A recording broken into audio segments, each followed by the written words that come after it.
वो क्या है? वो श्लोक है। किसके श्लोक है? श्रीमद् भगवत गीता के। किसके श्लोक हैं?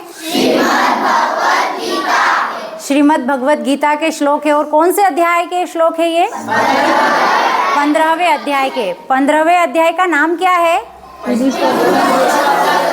पुरुषोत्तम योग। क्या नाम है 15वें अध्याय का? तो यहाँ पर भगवान बोल रहे हैं, श्री भगवानुवाच, मतलब भगवान बोल रहे हैं। किसको बोल रहे हैं भगवान? किसको समझा रही है? अर्जुन को। तो श्री भगवानुवाच ऊर्ध्वमूलमधःशाखमश्वत्थं प्राहुरव्ययं छन्दांसि यस्य पर्णानि यस्तं वेद स वेदवित्। यहाँ पर भगवान अर्जुन को समझा रहे हैं। भगवान ने कहा, हे अर्जुन, इस संसार को अविनाशी वृक्ष कहा गया है, जिसकी जड़ें ऊपर की ओर हैं और शाखाएं नीचे की ओर, तथा इस वृक्ष के पत्ते वैदिक स्तोत्र हैं। जो इस अविनाशी वृक्ष को जानता है वही वेदों का जानकार है। इस पहले श्लोक में भगवान ने यह बताया है कि हम जनरली जो पेड़ देखते हैं उसकी जड़ें कहाँ होती है? नीचे। और उसके जो तना है और वो जो शाखाएं होती वो कहाँ होती है? ऊपर। लेकिन भगवान यहाँ ऐसा बोल रहे हैं कि इस संसार को अविनाशी वृक्ष कहा है और उस वृक्ष की शाखाएं नीचे है और जड़ें कहाँ हैं? ऊपर है। दूसरा श्लोक है, अधश्चोर्ध्वं प्रसृतास्तस्य शाखा गुणः प्रवृद्धा विषयः प्रवालाः अधश्च मूलान्यनुसन्ततानि कर्मानुबन्धीनि मनुष्यलोके। इस दूसरे श्लोक में भगवान अर्जुन से कह रहे हैं कि इस संसार रूपी वृक्ष की समस्त योनियाँ रूपी शाखाएं नीचे और ऊपर सभी ओर फैली हुई है। इस वृक्ष की शाखाएं प्रकृति के तीनों गुणों द्वारा विकसित होती है। इस वृक्ष की इंद्रिय विषय रूपी कोपले हैं।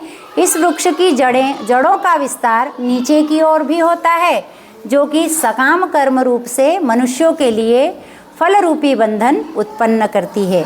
अब यहाँ इसमें भगवान ऐसा बता रहे हैं कि जड़ें नीचे की ओर भी होती है, जो क्या करती है? मनुष्यों के लिए फल रूपी बंधन उत्पन्न करती है। न रूपमस्ये हतथोपलभ्यते नान्तो न चादिर्न च सम्प्रतिष्ठा अश्वत्थमेनं सुविरूढमूलमसङ्गशस्त्रेण दृढेन छित्त्वा। यहाँ तीसरे श्लोक में भगवान श्री कृष्ण अर्जुन से कह रहे हैं कि इस संसार रूपी वृक्ष के वास्तविक स्वरूप का अनुभव इस जगत में नहीं किया जा सकता है ना। ये जो पूरा संसार है इसके वास्तविक स्वरूप का हम लोग अनुभव नहीं कर सकते हैं, क्योंकि न तो इसका आदि है और न ही इसका अंत है। इस जो संसार रूपी वृक्ष है इसका ना तो आदि है, मतलब ये कहाँ से उत्पन्न हुआ है पता नहीं, और ये कहाँ तक गया है ये पता नहीं है। इसका कोई आदि नहीं है और ना ही इसका अंत है, और न ही इसका कोई आधार ही है। आपने देखा होगा, हम जो वृक्ष लगाते हैं वो हम ज़मीन में आधार बनाकर ना हम ज़मीन में बीज बोते हैं, लेकिन ये जो संसार रूपी वृक्ष है उसका ना तो कोई आधार है, ना ही कहाँ तक जा रहा है ये पता है, और ना ही कहाँ से उत्पन्न हुआ है यह पता है। अत्यंत दृढ़ता से स्थित इस वृक्ष को केवल वैराग्य रूपी हथियार के द्वारा ही काटा जा सकता है ना। वैराग्य मतलब क्या होता है आप समझते हैं? वैराग्य किसको बोलते हैं? ये जो जगत है, सृष्टि है, इसमें जो भी चीज़ें हैं उसमें कामना ना करना, ये क्या है? वैराग्य। तो इसको केवल वैराग्य रूपी हथियार के द्वारा ही काटा जा सकता है। ततः पदन्तत् परिमार्गितव्यं यस्मिन् गता न निवर्तन्ति भूयः तमेव चाद्यं पुरुषं प्रपद्ये यतः प्रवृत्ते प्रसृता पुराणी। अब यहाँ पर भगवान बोल रहे हैं अर्जुन से कि हे अर्जुन, वैराग्य रूपी हथियार से काटने के बाद मनुष्य को उस परम लक्ष्य क्या, हमारा लक्ष्य क्या होना चाहिए? परमात्मा। हमें यहाँ पर और कुछ प्राप्त नहीं करना है, हमें केवल ईश्वर को प्राप्त करना है। तो मनुष्य को उस परम लक्ष्य परमात्मा के मार्ग की खोज करनी चाहिए।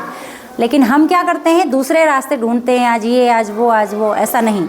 हमें मात्र किसकी खोज करना है, परमपिता परमात्मा की। जिस मार्ग पर पहुंचा हुआ मनुष्य इस संसार में फिर कभी वापस नहीं लौटता है। फिर मनुष्य को उस परमात्मा के शरणागत हो जाना चाहिए, जिस परमात्मा से इस आदि रहित संसार रूपी वृक्ष की उत्पत्ति और विस्तार होता है। क्या बोल रहे हैं वहाँ पर भगवान कृष्ण अर्जुन से कि हमें क्या करना चाहिए, मनुष्य को मात्र एक लक्ष्य बनाना चाहिए, परमात्मा की प्राप्ति। और जब हम उस रास्ते पर चलने लग जाते हैं, ठीक है, तो हमें क्या करना पड़ता है, फिर इस संसार में वापिस आना नहीं पड़ता है, हमें वहाँ पर शरण मिलती है। निर्माण मोहाजित संग दोषा अध्यात्म नित्या विनिवृत्त कामाः द्वन्द्वैर्विमुक्ता सुख दुःख सैन्ये गच्छन्त्यमूढाः पदमव्ययं तत्। भगवान कृष्ण बोल रहे हैं, हे अर्जुन, जो मनुष्य मान प्रतिष्ठा और मोह से मुक्त है ना, जिसको अपना मान सम्मान सब कुछ अच्छा नहीं लगता है, ना ही उसको अपनी प्रतिष्ठा अच्छी लगती है, वो इन सब से मुक्त है, तथा जिसने सांसारिक विषयों में लिप्त मनुष्यों की संगति को त्याग दिया है। मतलब इस संसार में जो भी मनुष्य है, वो जो कामनाओं में फंसे हुए हैं, जो अपनी इच्छाओं को सब में पूर्ति करने की इच्छा से सबसे कामना रखते हैं, इनसे जो लिप्त व्यक्ति है, उससे अपने आप को दूर करके जिसने रखा है, जिसकी सांसारिक कामनाएं पूर्ण रूप से समाप्त हो चुकी है, उसके मन में कोई इच्छा नहीं है कि मुझे ये प्राप्त करना है या वो प्राप्त करना है, और जिसका सुख दुख नाम का भेद समाप्त हो गया है, कोई भी परिस्थिति हो ना तो वो दुखी होता है, और भले कितने ही खुशी का माहौल हो ना ही वह सुखी होता है। मतलब दोनों परिस्थितियों में जो समान भाव रखता है, ऐसा मोह से मुक्त हुआ मनुष्य उस अविनाशी परम पद को प्राप्त करता है। उस भगवान को कौन प्राप्त कर सकता है, जो सुख दुख को समान समझता है ना, जो हानि लाभ में अपने आप को एक समान रखता है, ऐसा मनुष्य जो है वो उस परम धाम को प्राप्त होता है। न तद्भासयते सूर्यो न शशांको न पावकः यद्गत्वा न निवर्तन्ते तद्धाम परमं मम। अब भगवान क्या बोल रहे हैं यहाँ पर, उस परम धाम को न तो सूर्य प्रकाशित करता है, न चंद्रमा प्रकाशित करता है, और न ही अग्नि प्रकाशित करती है ना। अभी हम जिस परम धाम की बात कर रहे थे, उसमें प्रकाश कहाँ से आता है, ना तो सूर्य का प्रकाश होता है, ना चंद्रमा उसको प्रकाशित करता है, और ना ही वहाँ पर कोई अग्नि जलती है। जहाँ पहुँचकर कोई भी मनुष्य इस संसार में वापस नहीं आता है, वही मेरा परम धाम है ना। वहाँ जहाँ पहुँचकर मनुष्य को फिर वापस ना आना पड़े, वही परम धाम होता है। वो किसका परम धाम है, भगवान कहते हैं कि वो मेरा परम धाम है, जहाँ पर ना तो सूर्य उसको प्रकाशित करता है, ना ही चंद्रमा, और ना ही कोई भी अग्नि। अब ये जो नीचे के श्लोक है, इसमें भगवान ने जीव और आत्मा का वर्णन किया है। श्री भगवान उवाच, अब यहाँ भगवान फिर से बोल रहे हैं, ममैवांशो जीवलोके जीवभूतः सनातनः मनःषष्ठानि इंद्रियाणि प्रकृतिस्थानि कर्षति। अब यहाँ भगवान बोल रहे हैं, हे अर्जुन, संसार में प्रत्येक शरीर में स्थित जीवात्मा मेरा ही सनातन अंश है, जो कि मन सहित 6 इंद्रियों के द्वारा प्रकृति के अधीन होकर कार्य करता है। अब क्या बोल रहे हैं, इस संसार में जितने भी मनुष्य है ना, जो भी जीवात्मा है, मनुष्य के साथ साथ जो भी जीवात्मा है, वो किसका अंश है, भगवान बोल रहे हैं वो केवल मेरा अंश है, जो मन सहित 6 इंद्रियों के द्वारा प्रकृति के अधीन होकर काम करता है। शरीरम यदवाप्नोति यच्चाप्युत्क्रामतीश्वरः गृहीत्वैतानि संयाति वायुर्गन्धानि वाशयात्। भगवान श्री कृष्ण अर्जुन से कह रहे हैं, हे अर्जुन, शरीर का स्वामी जीवात्मा 6 इंद्रियों के कार्यों को संस्कार रूप में ग्रहण करके एक शरीर का त्याग करके दूसरे शरीर में उसी प्रकार चला जाता है, जिस प्रकार वायु गंध को एक स्थान से ग्रहण करके दूसरे स्थान में ले जाती है। अभी थोड़ी देर पहले मैंने आप सभी को बताया था ना कि ये हमारे शरीर के अंदर जो एनर्जी है, जो आत्मा है, वो क्या करती है, एक शरीर को छोड़कर दूसरे शरीर में चली जाती है ना। शरीर का स्वामी जीवात्मा, हमारे शरीर के अंदर जो जीवात्मा है वह क्या करती है, उसी तरह एक शरीर से दूसरे शरीर में चली जाती है। जिस तरह से हवा क्या करती है, जो सुगंध होती है, अभी यहाँ पर उसने इकट्ठा की, फिर हवा अपने साथ ही उसको दूसरे स्थान पर ले जाती है। श्रोत्रैः चक्षुस्पर्शनैः च रसनं घ्राणमेव च अधिष्ठाय मनश्चायं विषयानुपसेवते। इस प्रकार दूसरे शरीर में स्थित होकर जीवात्मा कान, आँख, त्वचा, जीभ, नाक और मन की सहायता से ही विषयों का भोग करता है। अभी हमारे शरीर में है तो हमारे शरीर के जो अंग है उससे उसका भोग करेगा, और दूसरे शरीर में जाएगा तो वहाँ स्थित होकर उस जीवात्मा के शरीर में, जो भी शरीर परिवर्तित होता है उस शरीर में जाकर वहाँ इन सब भोगों को भोगता है। उत्क्रामन्तं स्थितं वापि भुञ्जानं वा गुणान्वितं विमूढानानुपश्यन्ति पश्यन्ति ज्ञानचक्षुषः। यहाँ भगवान कृष्ण बता रहे हैं जीवात्मा शरीर का किस प्रकार त्याग कर सकती है। हमारे शरीर के अंदर जो आत्मा है वह हमारे शरीर का कैसे त्याग करती है, किस प्रकार शरीर में स्थित रहती है और किस प्रकार प्रकृति के गुणों के अधीन होकर विषयों का भोग करती है। मूर्ख मनुष्य कभी भी इस प्रक्रिया को नहीं देख पाते हैं। केवल वही मनुष्य देख पाते हैं जिनकी आंखें ज्ञान के प्रकाश से प्रकाशित हो गई है। जो मूर्ख होता है वो इन सब चीज़ों को नहीं समझ सकता है। इसको समझने के लिए ज्ञानदीप की आवश्यकता होती है, तो ज्ञान रूपी प्रकाश से ही ये सब देखा जा सकता है। यतन्तो योगिनश्चैनं पश्यन्त्यात्मन्यवस्थितं यतन्तोऽप्यकृतात्मानो नैनं पश्यन्त्यचेतसः। अब यहाँ भगवान कृष्ण अर्जुन को संबोधित करते हुए कहते हैं कि हे अर्जुन, योग के अभ्यास में प्रयत्नशील मनुष्य ही अपने हृदय में स्थित इस आत्मा को देख सकते हैं। जिन्होंने योग का सहारा लिया है ना, जो योग करना जानते हैं, उन लोगों को ही क्या हो सकता है, हृदय में स्थित इस आत्मा को वही लोग देख सकते हैं जिन्होंने योग का सहारा लिया है। किंतु जो मनुष्य योग के अभ्यास में नहीं लगे हैं, जो योग नहीं करते हैं, ऐसे अज्ञानी प्रयत्न करते रहने पर भी इस आत्मा को नहीं देख पाते हैं। जो योग करते हैं, जिन्होंने योग का मार्ग चुना है, वो इस आत्मा को बिल्कुल देख सकते हैं, और जिन्होंने योग को नहीं समझा है, योग का अभ्यास नहीं किया है, वो इसे नहीं जान सकते। अब जगत में परमात्मा की स्थिति का वर्णन है। इसके आगे जो श्लोक है उनमें क्या बताया है, पूरे जगत में परमात्मा कहाँ है, कैसे हैं, किस रूप में है, यहाँ बताया गया है। यदादित्यगतं तेजो जगद्भासयतेऽखिलं यच्चन्द्रमसि यच्चाग्नौ तत्तेजो विद्धि मामकम्। भगवान क्या बोल रहे हैं, हे अर्जुन, जो प्रकाश सूर्य में स्थित है, जिससे समस्त संसार प्रकाशित होता है, जो प्रकाश चंद्रमा में स्थित है और जो प्रकाश अग्नि में स्थित है, उस प्रकाश को तू मुझसे ही उत्पन्न समझ।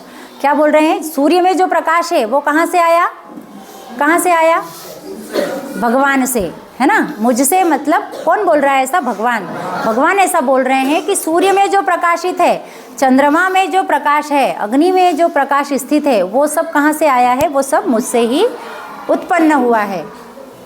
गामाविश्य च भूतानि धारयाम्यहमोजसा पुष्णामि चौषधिः सर्वाः सोमो भूत्वा रसात्मकः। अब यहाँ भगवान बता रहे हैं, मैं ही प्रत्येक लोक में प्रवेश करके अपनी शक्ति से सभी प्राणियों को धारण करता हूँ, और मैं ही चंद्रमा के रूप से वनस्पतियों में जीवन रस बनकर समस्त प्राणियों का पोषण करता हूँ। मैंने ही इस जगत को बनाया है ना। भगवान ऐसा बोल रहे हैं, मैंने ही इस जगत को बनाया है, और मैं ही प्रत्येक लोक में प्रवेश करके क्या करता हूँ, अपनी शक्ति से इन सभी प्राणियों को धारण करता हूँ। और चंद्रमा के रूप में वनस्पतियों में जीवन रस बनकर सभी प्राणियों का पोषण भी कौन करता हूँ? मैं ही करता हूँ। ऐसा कौन बोल रहा है? वह परमपिता परमात्मा ईश्वर भगवान श्री कृष्ण। अहम वैश्वानरो भूत्वा प्राणिनां देहमाश्रितः प्राणापान समायुक्तः पचाम्यन्यै चतुर्विधम्। गीता का यह जो श्लोक है, इसको भोजन के पूर्व यदि हम प्रतिदिन पढ़ते हैं, है ना, तो हमारा जो भोजन है वह प्रसाद रूप बन जाता है। और उस प्रसाद को जब हम ग्रहण करते हैं तो धीरे धीरे धीरे ईश्वर में हमारी आस्था बनी रहती है। तो इस श्लोक में भगवान कहते हैं, मैं ही पाचन अग्नि के रूप में समस्त जीवों के शरीर में स्थित रहता हूँ। मैं ही प्राणवायु और अपान वायु को संतुलित रखते हुए 4 प्रकार के चबाने वाले, पीने वाले, चाटने वाले और चूसने वाले अन्नों को पचाता हूँ। भगवान क्या बोल रहे हैं? मैं ही सबके शरीर में हूँ और मैं ही इन चारों तरह के भोजन को क्या करता हूँ? पचाता हूँ। सबके शरीर के अंदर मैं विद्यमान हूँ और इन भोजन को पचाकर मैं ही प्राणवायु और अपान वायु को संतुलित रखता हूँ। सर्वस्य चाहं हृदि सन्निविष्टो मत्तस्मृतिर्ज्ञानमपोहनै च वेदैश्च सर्वैरहमेव वेद्यो वेदान्तकृद्वेदविदेव चाहम्। अब यहाँ भगवान कृष्ण बता रहे हैं, मैं ही समस्त जीवों के हृदय में आत्मा रूप में स्थित हूँ, है ना। हमारे शरीर के अंदर जो एनर्जी है वो कौन है? भगवान ही है। हम उसको जगह जगह ढूंढते हैं, मंदिर में ढूंढते हैं, लेकिन वो परमपिता परमात्मा कहाँ बैठा है? हम सबके हृदय में बैठा है। तो भगवान बोल रहे हैं, मैं ही सभी जीवों के हृदय में आत्मा के रूप में स्थित हूँ। मेरे द्वारा ही जीव को वास्तविक स्वरूप की स्मृति, स्मृति मतलब याद, विस्मृति मतलब भुलावा। तो मेरे ही स्वरूप, मेरे ही द्वारा जीव को क्या होता है? वास्तविक रूप की स्मृति भी होती है, विस्मृति भी और ज्ञान भी होता है। मैं ही समस्त वेदों के द्वारा जानने योग्य हूँ। मुझसे ही समस्त वेद उत्पन्न होते हैं और मैं ही समस्त वेदों को जानने वाला हूँ। भगवान ऐसा बोल रहे हैं कि मैं प्रत्येक मनुष्य के शरीर में तो हूँ ही, इसके साथ ही साथ मैं क्या करता हूँ? समस्त वेदों को जानने वाला भी हूँ और समस्त वेद मुझसे ही उत्पन्न हुए हैं और मैं ही समस्त वेदों में भी हूँ। अब आगे के जो श्लोक है उसमें शरीर, आत्मा और परमात्मा का वर्णन भगवान ने किया है। द्वाविमौ पुरुषौ लोके क्षरश्चाक्षर एव च क्षरः सर्वाणि भूतानि कूटस्थोऽक्षर उच्यते। यहाँ भगवान बोल रहे हैं, हे अर्जुन, संसार में 2 प्रकार के ही जीव होते हैं, एक नाशवान और दूसरे अविनाशी। नाशवान मतलब जिसका जन्म हुआ है वो मृत्यु को प्राप्त होंगे, और एक अविनाशी मतलब जिसका विनाश कभी ना हो। इनमें समस्त जीवों के शरीर तो नाशवान होते हैं और समस्त जीवों की आत्मा को अविनाशी कहा गया है। अब यहाँ जगत में जो भी है, जिसने जन्म लिया है, वो सब कैसे हैं? नाशवान है। कैसे हैं? नाशवान मतलब उनका आज नहीं तो कल नाश होना तय है, बिल्कुल। लेकिन अविनाशी क्या है? इस शरीर के अंदर जो आत्मा है वो कैसी है? अविनाशी है, वो कभी भी नष्ट नहीं होती है। उत्तमः पुरुषस्त्वन्यः परमात्मेत्युदारुतः यो लोकत्रयमाविश्य बिभर्त्यव्यय ईश्वरः। अब भगवान क्या बोल रहे हैं? परंतु इन दोनों के अतिरिक्त एक श्रेष्ठ पुरुष है जिसे परमात्मा कहा जाता है। वह अविनाशी भगवान तीनों लोकों में प्रवेश करके सभी प्राणियों का भरण पोषण करता है ना। इस जगत में जो अविनाशी जो नष्ट होने वाले हैं वो, और प्लस हमारे शरीर के अंदर जो आत्मा है, इन दोनों के अलावा एक तीसरे कौन है? श्रेष्ठ पुरुष, जिसे हम क्या कहते हैं? परमात्मा कहते हैं। तो वही परमात्मा क्या करते हैं? तीनों लोकों में प्रवेश करके सभी का पोषण करते हैं।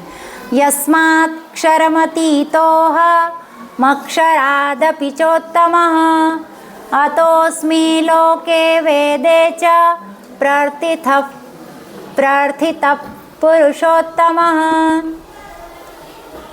अब भगवान बोल रहे हैं क्योंकि मैं ही क्षर और अक्षर दोनों से परे स्थित सर्वोत्तम हूँ, इसलिए संसार में तथा वेदों में पुरुषोत्तम रूप में विख्यात हूँ। भगवान ने क्या बताया है? संपूर्ण चर अचर जो भी है वो सब मैं ही हूँ, इसलिए संपूर्ण वेदों में पुरुषोत्तम रूप में मैं ही विख्यात हूँ।